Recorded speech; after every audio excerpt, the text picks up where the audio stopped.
qu'est un saxophone, une guitare ou un violon? Pas une photo, mais bien l'instrument. C'est l'incroyable révolution que permettent les imprimantes 3D. Leur champ d'application semble infini. Et dans ce domaine, la France est en pointe. Le reportage de Gabriel Aurillon, Charlotte Palot et Gaël Courcel.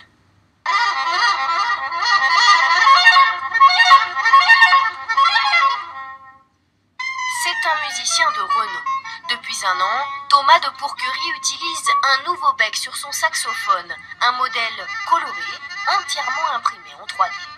J'ai adoré à la première écoute, au premier essai. Le fait de pouvoir les imprimer en 3D, ça veut dire qu'on peut corriger à chaque fois les petits défauts jusqu'à arriver à quelque chose de vraiment parfait pour nous.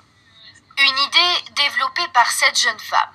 Après un doctorat en acoustique, elle décide de créer des becs sur mesure pour saxophone et clarinette. Les musiciens répondent d'abord à ce questionnaire sur Internet. Grâce à une imprimante 3D, le bec est conçu en 4 heures seulement. Il est ensuite testé par le musicien et réajusté au centième de centimètre près. Chaque musicien a envie d'avoir un son particulier, un son qu'on puisse reconnaître.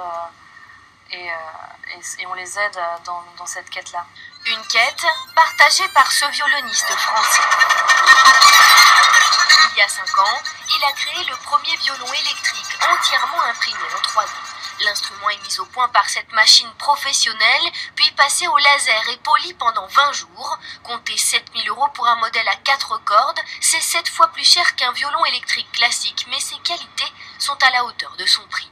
C'est le seul violon électrique existant qui est fait en une seule pièce.